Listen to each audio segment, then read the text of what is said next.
Yes, I mean, last time we spoke, you were very optimistic about the internet becoming a medium. I just genuinely don't know.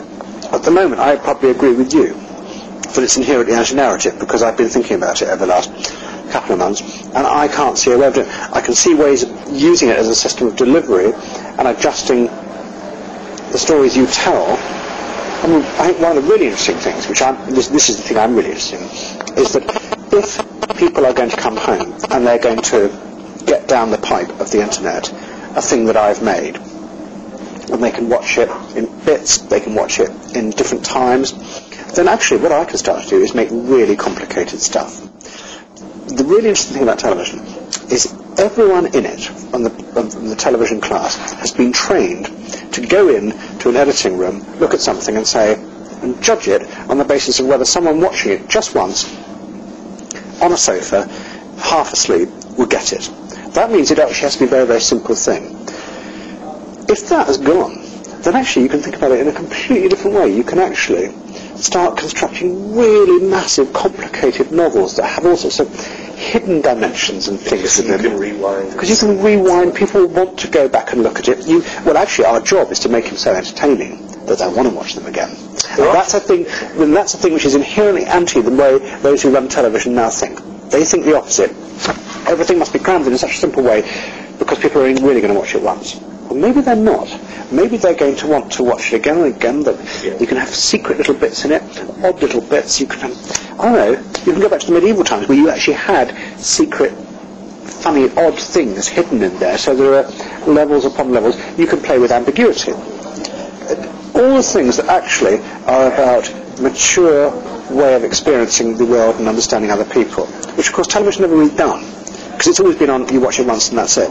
Well, maybe, and I'm doing this because I'm just naturally optimistic, maybe if it is going to be just a new system of delivery on which we tell stories, the stories can actually become epically much more fascinating. That's what I think. It doesn't mean, what I'm saying is you don't use the internet to tell stories with clicks and silly things where you vote for the ending. Yeah. People want to be told a story where the ending's been imaginatively thought up by someone who they admire and grabs their imagination. What I'm saying is that you can actually use the internet to give people the chance to immerse themselves in stories in an epically emotional way, like people in the 19th century used to rush home and read novels. And that would be fantastic for television, but that requires a much more complex and emotional form of storytelling, which the practitioners of television aren't yet near developing. The new realism will be something that genuinely reflects to people their experience of the world, which is complicated, ambiguous, that we don't know what politicians think, we don't know what those in charge, that we know those in charge of us don't really understand the world, that we are alone in the world, and that ambiguity on all sorts of levels is really what it's all about. But far from being frightened of that, which is what so many other people try and make us at the moment, we should embrace that ambiguity, because actually, if you look at the great periods of art and literature, that's where they flourish. It's at those very periods of ambiguity and uncertainty, rather than trying to shut it all down, which is really what television, if we're talking technically, at this moment when everything is opening up and people are beginning to realise that the world is much more complicated than we used to think it was, and human beings are much more complicated than we thought, television people are still trying to shut that down and make simplified programs, yet what's being offered them is actually a technology which will allow them to make genuinely complicated stories that reflect that new ambiguity and take it further in imaginative ways. But I haven't seen anyone do it yet. My ambition would be to invent something wondrously complicated that people want to go home, or take on the tube with them, with sound, picture, music and narrative of such complexity that they want to know what happens next, they want to find out more about it, there's maybe hidden bits in it that take some other places, because we have that technology now, and also they want to watch again. Yeah. Because it's ambiguous, they didn't know quite what they felt. I want to go back over it. That's what I want to invent, and that's what the internet's going to allow me to do. Not a thing where executive producers always tell me, Adam, that's a bit too complicated, because you've got to remember, they're half asleep and they're only going to see it once. Well, that's gone now, and I'm really pleased. It is quite an optimistic view, because if everybody's sat at home on their own clicking away, then you have a very fragmented picture, don't you? I mean, for example, somebody was giving quite a convincing case that Facebook is the new television, because it fulfills the role. Everyone comes home and they sort of tune in to what's happening. But it's not. Television is much more ambient, much more in the background. Facebook is not the new television. Facebook is the reinvention of the public self. That's what Facebook is all about. Facebook is... Sorry, this is slightly off the point. Is that all right? What Facebook is... what I think Facebook is it's in an age of which I've charted in various films, the rise of radical individualism, where the central ideology of our time is that what I want, what I feel, what I desire is the central reality of our time. There was a lecture the other week that putting the me in media. Yes, it's all about me.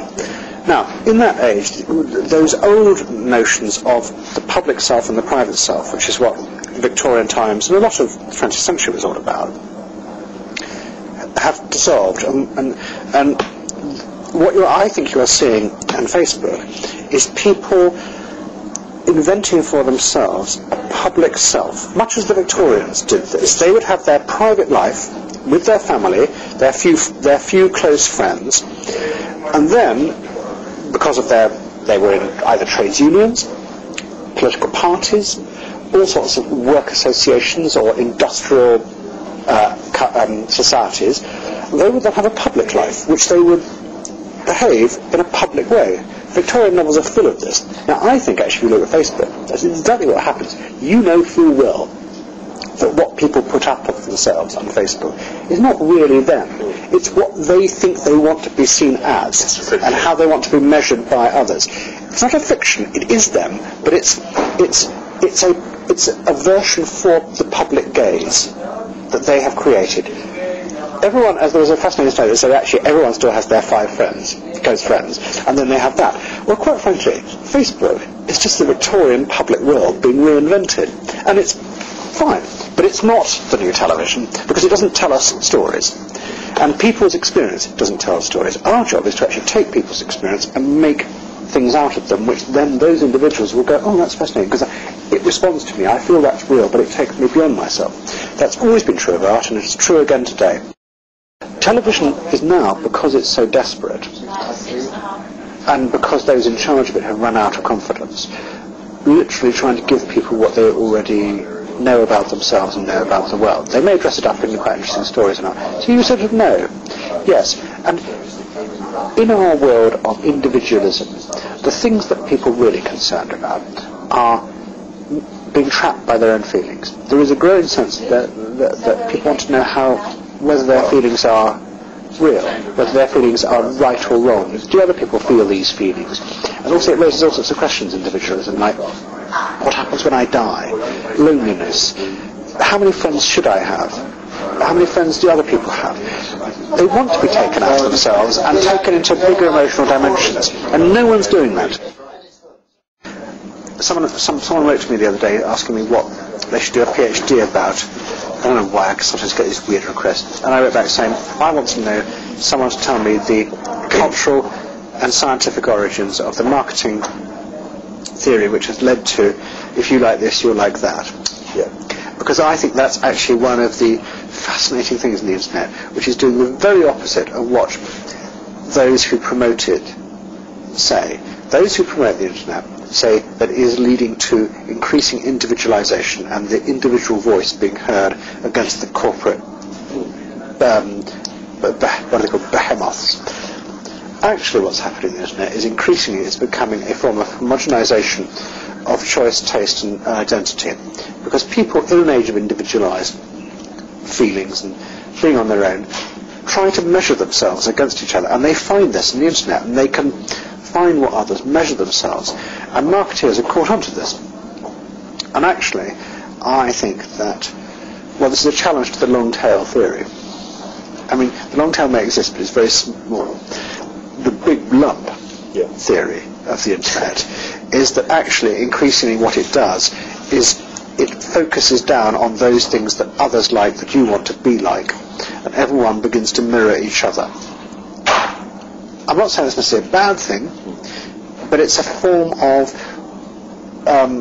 social homogeneity not produced by any big bad big brother, but produced by us, sort of working together. And actually, another example of this is a thing I did in The Trap, which is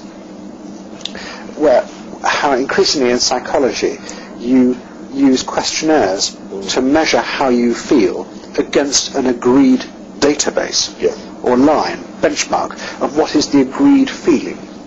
And increasingly the internet is a very good piece of technology for allowing that to happen on many dimensions, not only in terms of psychology, of which all these benchmarks are online, but in terms of taste, identity, clothes. It allows you to find a benchmark for what you think you are like and then become like that. So increasingly people become like the benchmarks that they find on the internet.